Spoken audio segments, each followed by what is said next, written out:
garage that had Harley Davidson motorcycles. Yeah.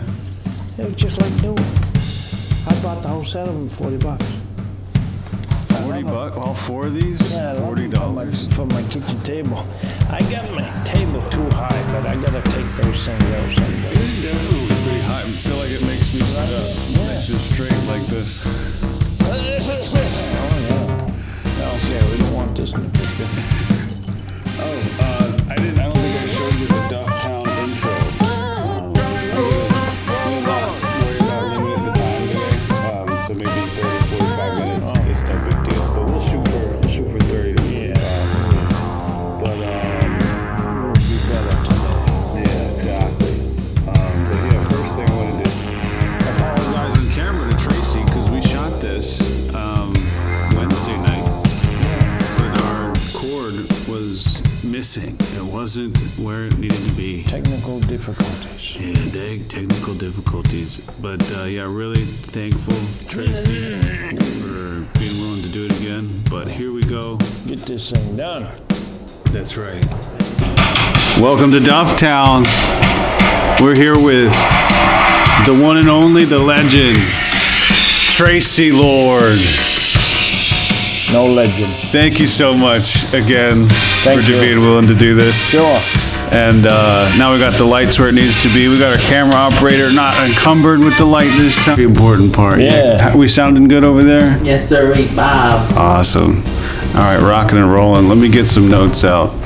But first, just getting into Tracy, let's, why don't we just dive into some of what you would say your most memorable milestones of your life. Let's go back. Let's make it simpler. How about just the past 10 years? Milestones for the past 10 years.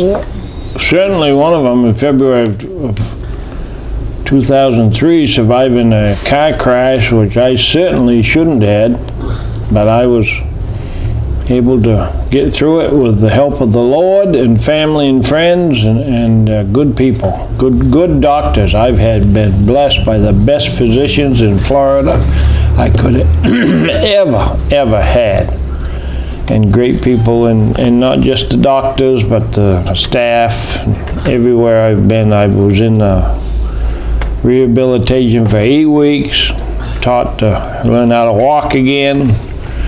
Brain Institute in Tampa, Florida, 8 months, period, not total, but over a period of time. Great staff, just good people. I've been blessed that way, so that's a big milestone of mine coming back from that, but only with help from many, many entities. Oh yeah, definitely. So since you brought up the crash, we might as well just kind of pick up right where we left off and maybe go backwards from where we left off in the last one. We left off with the crash and your faith, and you were telling that story about how you had an out-of-body experience. Yes, in the ICU after the crash. I was in the ICU in Tampa, in Ocala. That's where the accident occurred. I was in there 5 days. Within the 5-day period, twice this happened to me. The first time I felt I was lifted off the bed. I'm in a darkened room with just lights, and as I remember it, real light, faint lighting and gadgets going ding, ding, ding, you know. They're watching my brains, what they're doing, because I had the brain bleed.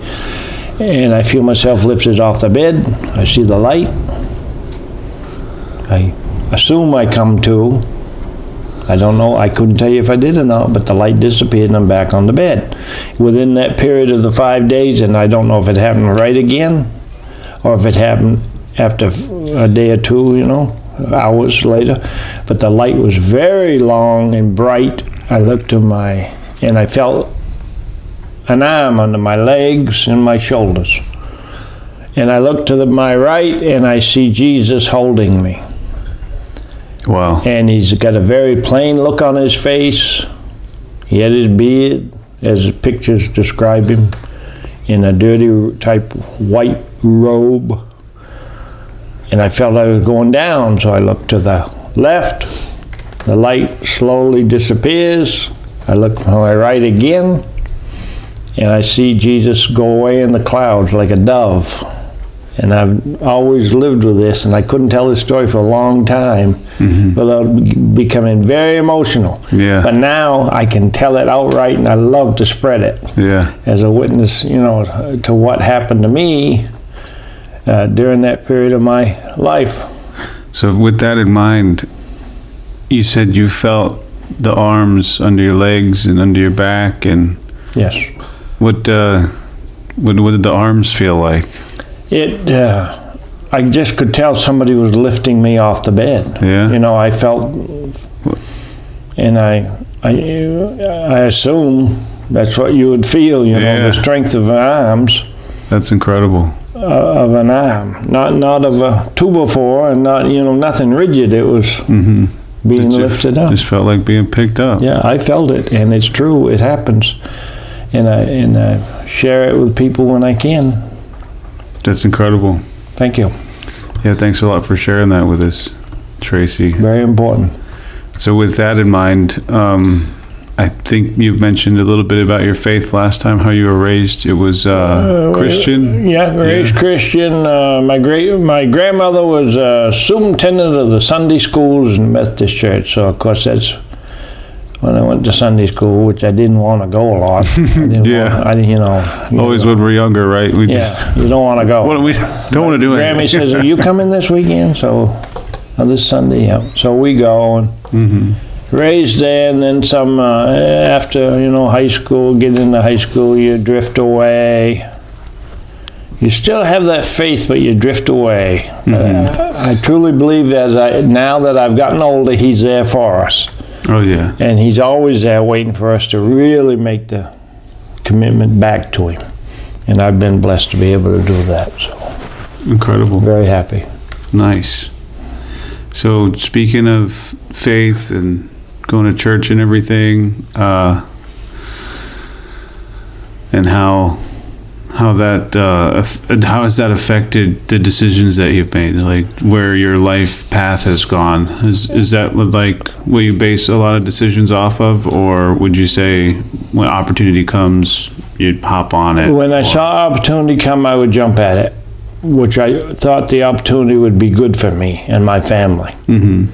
And I was never afraid to jump in, and in the position I was in my employment, I had to take tests to elevate myself, and I wasn't afraid to jump in and take a test, study for it. And this is being out of school for a few years, But I was able to start digging in a ditch when I began my career with the DOT, and I ended up supervisor at the end. So with the DOT? Yeah, I was very fortunate. The Department of Transportation? Yes. Which, how long did you say you were with the DOT? 27 and a half years or something, I think is what they've got on record. I think it's near 30, but... Nice. But I also, in the meantime, growing up, we earned our own money.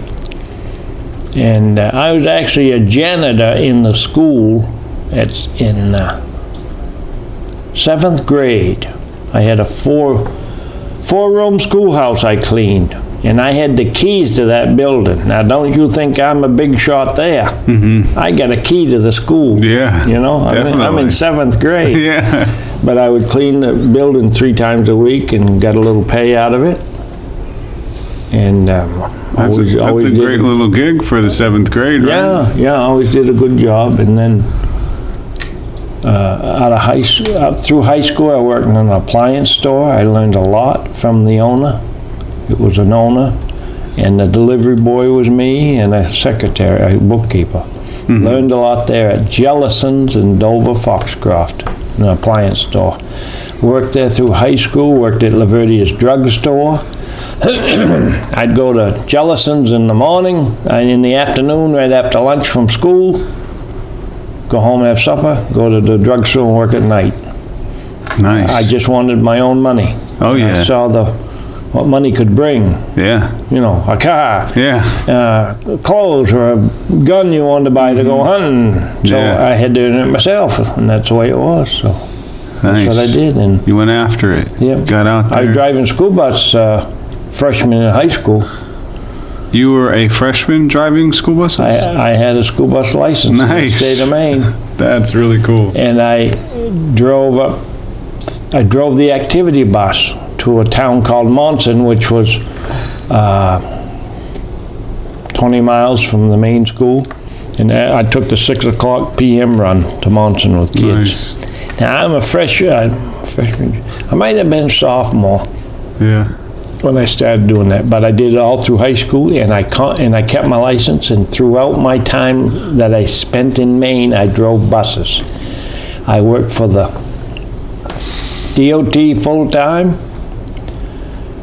and I also worked driving the buses when I could, and then I took the test to become a law enforcement, and I've been involved with that for over 37 years. I passed through the Criminal Justice Academy in Maine. Okay. So, Yeah, that was my next question, was going to be what type of educations and other schools that you've been to, and you said the Criminal Justice Academy is Yes. in Maine? yes, I took, of course, I graduated from high school. I started in fact, backing up, I worked at the state park for 2.5 years. That helped me get into the DOT because I was in the state system, Okay. in the retirement system see. and everything. Yeah. So that was all summer long. And then in the winters, I drove school bus full-time. So now the job comes for the DOT. And I get hired by the sheriff's department 2 weeks before the DOT job come open. Okay. And so I'm debating, what do I do?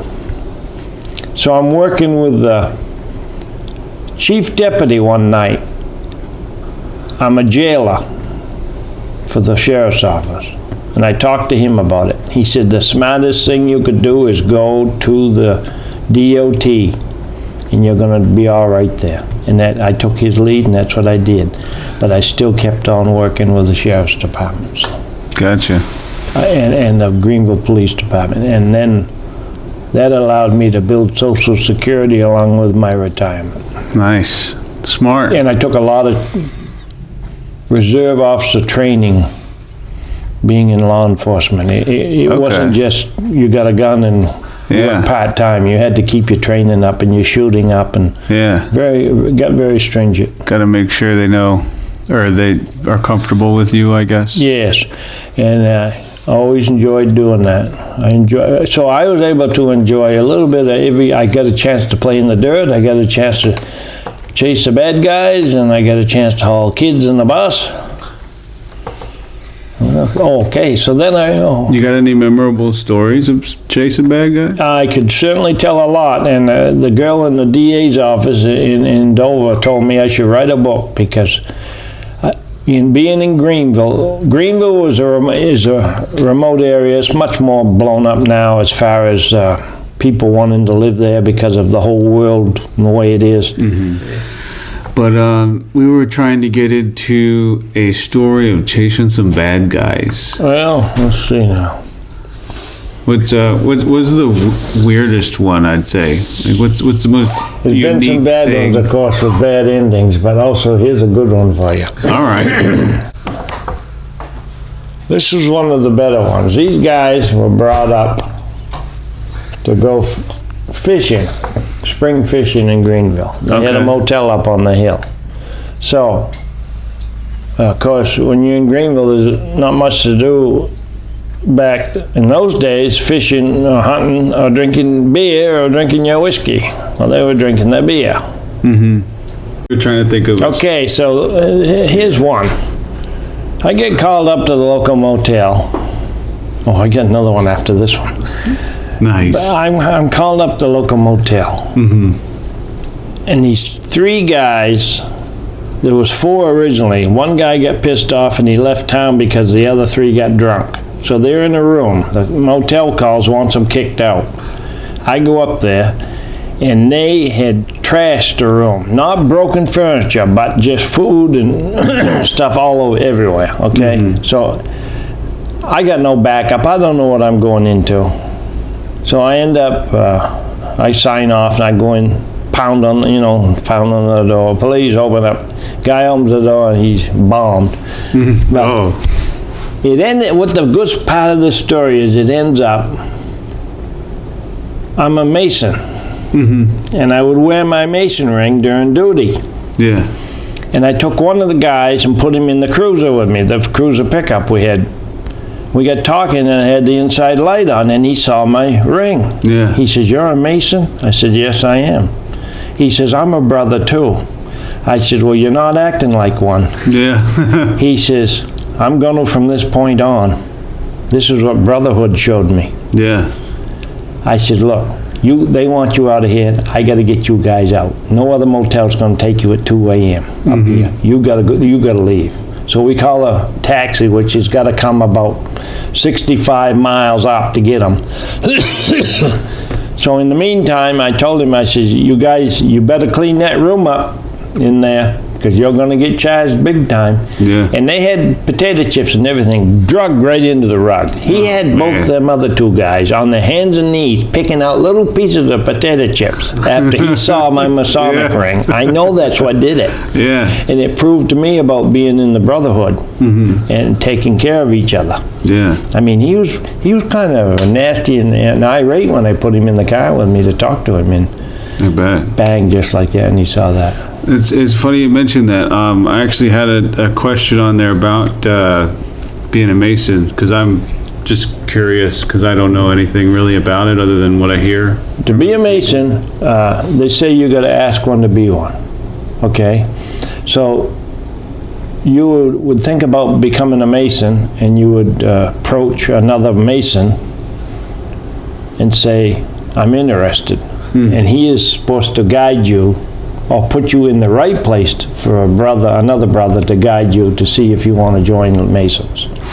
Okay. So let's say over where you live, wherever you live, or where anybody lives, they could go right online nowadays and see the closest lodge Okay. Gotcha. and find the information, make a phone call and say, "I'd like to know more about Masons and I might want to join Masons." And Yeah, because I've heard some similar stories like yours, where someone, or they had people are involved somehow in a predicament, and they'll somehow recognize each other. Yes. I've always thought that was a bit of a really unique and really cool thing that I've heard about happening, and in your story, an instance where it did happen. And it's funny, that came in the story. Yeah. And I didn't intend to start the story that way. Yeah. I never even thought of it. Yeah, that's pretty. But if anybody wants to do that, you join Masons, you go through some lessons, you find out what the Brotherhood's all about, how it helps each other and helps the families of the brothers. We call us brothers. And I can't go into great detail because we're not supposed to, but it's nothing secret. There is nothing secretive about Masons. The fraternity has secrets, but it is not a secret organization. Gotcha. Cool. And in order to be a Shriner, you have to be a Mason. Everybody wants to know, "Oh, I want to be a Shriner." Well, you got to go through what we call Blue Lodge first, which is Masons. Okay. And then you can pass your 3 lessons, and you can go from there and become a Shriner if you like. Gotcha. So back to that story. You had Up comes a taxi finally. Well, the 2 guys are still pretty well bombed in the room, right? Yeah. And up comes like a little Chevelle, or whatever they called them, I can't remember the size. But anyway, it was a little car. Yeah. So for them, they loaded all the gear in the trunk, the fishing gear, this and that. And 2 guys get in the back, and they're already squatted in. And the guy drove up with his wife, who was a very large lady, in the front seat. She was a whole woman. Yeah, and one of the guys is still quite inebriated. He says, "I'm getting in the front seat with her. There's a lot of woman for me." I'm getting in the front seat. He got in the front seat, and I left the parking lot of the motel, and I was done with him. Nice. Well, thanks a lot for bringing up that story and sharing it. How about other schools, other education, any other like work training or? Well, when I retired from DOT, I was still in Maine, and I saw a posting in the local paper that the county had decided to hire what they called a road agent, somebody to be in charge of the guys that were contractors local in the county. Okay. I said, hey, that's something I could do. So I applied. I got that job. So I knew all the contractors already from my DOT work. Yeah. It was like, skating in on just but That's cool. I looked at their budget, and myself along with the county manager who I was working with, who was a lady her and I get along great, and I understood her, she understood me. Some people didn't get along with her. I did. Mm-hmm. And we cut the budget down, and we got more work done, more projects completed, because I had also contacts on getting, for an example, we replaced guardrail with guardrail that was second hand but still had the same strength. Okay. I got it at a reduced rate. Yeah. I got street signs for 10 cents on the dollar from the DOT, a grant I found there. Wow. There was all kinds of ways we saved. So you were very resourceful. Yes, because it was a good job for me. It was great for them to have somebody similar to someone me. That knows how to, bang, bang, bang. You could line the stuff right up. So I did that, drove the school bus. And then, let's see, I've done so much, but I think that was it. And then we moved to Florida. As far as career-wise. Speaking of moving to Florida, we could switch gears up a bit and dive back into E1W a little bit if you want. Well, okay. Because I meant in the introduction, I meant to introduce Tracy Lord and the legend as the Colonel Brute. Yeah. Colonel Brute is the legend. Yeah. So on our take one of our interview, we got a little bit into how Colonel Brute was born. Yeah. Well, I took my pickup over to a Chevrolet dealer, and Bobby Bone Crusher Smith, who was a service writer there, and he still is. Mm-hmm. He and I got talking one day. He was a nice guy to talk to. I'd never met him before, and one thing led to another, and we got on to wrestling. And he said, well, I'm a professional wrestler on the indie circuit. And I said, well, I'm a manager. What's your name? I said, Colonel. Oh, really? And one thing led to another, and Bobby and I are close friends. We still are. I love his family. So we sat down, we figured out, we ended up buying a ring, travel trailer, everything you needed for a show. Sound system, everything. Nice. So the first show's coming up, and I says to myself, I said, Colonel's got to have another part of this. Mm-hmm. So I'm getting ready for the show, and I spray my underarms, and I look at the can, and it's Brute antiperspirant, and I said, there he is, Colonel Brute. Colonel Brute. That's how he got his name. That's awesome. From antiperspirant. Never know. Yeah. You know the Statler Brothers, the great country singing group, before your time, 4 guys.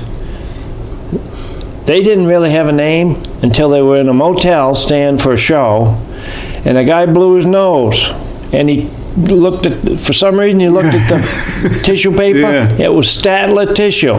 Oh. And he says, that's our name, Statler Brothers. The Statler Brothers. It's so funny where names come from, isn't it? Yeah, there's history for you right there, them guys. Great singers. Speaking of names, where's yours come from? Tracy Lord. Well, if I had been, I got 3 sisters older than me. I think Tracy was already picked in case it was another girl. Oh, yeah. Because my middle name is Kendrick, which I never liked. Yeah. So I call myself Ken. Or basically go by TK. Mm-hmm. In Maine, I was known by some people by TK. TK, yeah. nice. And thinking back in Maine, in high school I played football. I loved playing football. I was a nose guard. And that's a fun spot. I was given an award for that my senior year. Nice. But we had not won a game. That team I was on for 4 years had not won a game for 3 years. Ouch. Ooh. And I really believe to this day that our group of 1979 saved that football program because they were going to eliminate it. And we went 6-3-1. We could have gone undefeated, but we had a couple of games that we got behind and things happened. But that was a good time in my life. Nice. That's the only sport. I played basketball. I didn't really like it, and things happened. So football was my game. Nice. And I love baseball too, but I never, I played as a kid. But so the wrestling, I remember you mentioned Bobby Bone Crusher, and how about some other wrestlers you've come across? Such great people within that that group of people that I know. I'm going to say names and I'd leave people out, but a special person to me is Tank. Tank with a 300-pound elbow who's been there for me through the car accident, and anytime I needed him right now, he'd be here. And Bobby would be too. But you don't want to bother a guy that's got a family and he's got his little son there. So Tank's more available, so you go to Tank and he bring his wife with him, and they help me and drive me when I needed driving, because there was times I couldn't drive because of treatments I had at different locations. Tank's been right there. But I got the Bounty Hunters, great tag team outfit. The Bounty Hunters. Yeah, Joe Woods and Big Rig. Big Rig is David Haber. The American Giant. The American Giant. Great guy. Heart as big as a whale. I'll miss people. I hate saying names because I know so many people. Bill Crude, who is, he and I really get along good. Bill Crude's a great guy, and oh God, I'm more into the old school type wrestling. I don't believe in the high. You got to have a little high fly in this and that. The younger wrestlers are great athletes and everything, but there's no storyline in these matches. Yeah, there might be a 15-minute match with maybe a storyline within 15 minutes, but if you can take a match and build it for 3 shows, the return and then the ending, the beginning, return, ending. You got a storyline and you build it with promos, you build it with people that can talk. If you can't talk, you have a manager that does the talking for them, and it puts them in the ring, puts them in the situation, and you draw the fans right in. That's how you can bring the fans back, and they bring back fans with them. Some entities, they're doing great because things have changed, and they're packing houses with younger wrestlers, which is great because of the athleticism. But the storyline isn't there. The storyline of them. The storyline is kind of the character development. Yes. Yeah. It's different, but times change. You can't kick the can backwards. No. You got to kick it forward. Gotta keep moving. Yeah. But don't not allow us old school guys to still carry on. Definitely. Mix it in. A good show to me is a couple storyline matches and 3 to 4 other matches. I like that. Nice. That is a good independent wrestling show, and you won't see it. No. In Florida. No. Because it's all got, and they all wear the same color gear, black. Everyone's got black on. Come on, let's get some color in here. Yeah. Let's get some characters in here. Hey. One of our favorite movies is Nacho Libre.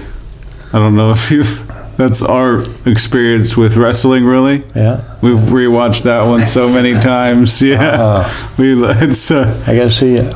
Jack Black, he works at a monastery and he wants to be a wrestler. Okay.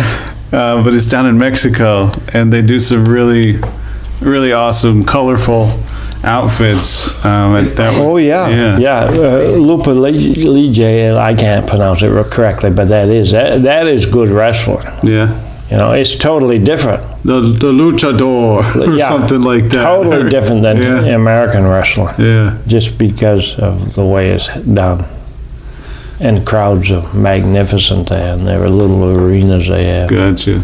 Cool. Yeah, I definitely recommend you watching that movie, yeah. That's on the agenda Nacho Libre. We should watch it together. Yeah, we might have to watch it together sometime. Yeah. That'd be great. Okay. So we're getting pretty close to the time limit, but this time, do you have any questions for me? I'm an open book. You know something? Have you watched the Iceman tapes when the psychologist interviews, the killer, the Iceman? Not ringing any bells right now. you got to watch him. Yeah? I know the answer. Because the same thing happened to him. The psychologist says, let's reverse this. Do you have any questions for me? And Iceman he smiled for the first time. Mm-hmm. You got to watch this. It's real interesting. But questions for you. Let's see now. I just might have. Take your time. This is how Iceman did it. Yeah. Did you see like it? that? Yeah, he did. What do you think of me? What do you think of the type of person I am, and how did I become what I am? And this is how he looked at it. He went, yeah. And then when the guy started talking, he went, and he listened to every single word. It's really good. You got to watch this. Yeah, I'm going to have to see this. Art Bell would have been right on this, Yeah? Yeah, he'd have been right on the ball. God, we can talk forever, can't we? I think so, probably. Your mother's the same way. I love talking to your mom. Oh, last time we got a close-up of the ink. Can we get a close-up of her? Oh, yeah. The ink? Well, this is something I've done for myself. Okay, now, the snow leopard here was done by Tad's Tommy in Newport, Maine, probably 30 plus years ago or more. And the guy that I got locally that did this about 6 months ago or more, he added the paw and the leaves. And he said he can't believe the colors have stayed so well. He said, you had a very professional man do your original tattoo, see? Mm-hmm. And his name was Tats Tommy, and he was the first licensed tattoo artist in the state of Maine. And he had a tattoo from here to wherever it went from there down. That's pretty cool. He was totally tattooed. And the first licensed tattoo artist in Maine. Yeah. And you got it. That's cool. From him, and I got my Leo over here, which is smaller in nature, but I'm going to have that grown too here. When the time's right. But I wanted this one done because I love cats. I've had dogs my entire life since living home, but I love cats. They're so interesting. A dog is your best friend. You can pull back a little bit. But perfect. Thanks for getting that close up. Sorry. A cat is so, I don't know, it's just, a cat knows. The cats do know. Cats. They're so smart. I feel like they're always thinking of something. And that's what it seems little like. cat, house cat, to the big cat. Yeah. They're very interesting. And they take care of each other. Oh, yeah. Which humans don't. Mm-hmm. This country's in one hell of a mess because we don't take care of each other. Yeah, that's a fact. There's not enough people looking out for their brothers and sisters to the left and right. It's all what can I find wrong? What can I dig up? What dirt can I find on this other person? People give up too easy, Duff. Yeah. They give up too easy on the family structure. We've got generation now, 2 generations, in my opinion, that have never really had a father figure in them. Mm-hmm. As far as, and I don't want to be race baiting or whatever, but we know what we're talking about. White and black and whatever. Mm-hmm. But I watched a show the other night. Oh, Bill O'Reilly, who I watch regularly. He said in San Francisco, this side of the street is run by San Francisco. This is in the Chinatown area. And he says, homeless over here, defecation, needles, drugs. Oh, in Chinatown, right across the street. Curbings are clean. People are walking around doing their business within the Chinatown blocks. Yeah. And the reason being, none of that crap is allowed in Chinatown, in San Francisco. They police themselves. Yeah. That, to me, tells me there is a culture that polices themselves. The culture. Yeah, it's all about the culture. We don't... Man, how more can you screw things up in this country than they are? Yeah, every time I listen to the radio every day. It's sad. It's honest. It's pathetic when I look about it and think about it. And I think it's just absolutely pathetic. And hopefully, this man right here can help us out a little bit. Well, I would hope so, because that's the only hope we got. Yeah. I'm not saying he's perfect, but boy, he had us on the right trail. Yeah. And the election was stolen from him, no matter what liberals that might see this tape or whatever. You come right down to it, though. Bill O'Reilly again said, in the end, everybody's got to meet their maker. Yep. And they've got to answer for what they've done to other people. And the people that did this to him will answer. Oh, yeah. They'll be held accountable. Because that's us. Yeah. That ain't just him, that's us. Yeah, he is us. And he might be a billionaire, but he's us.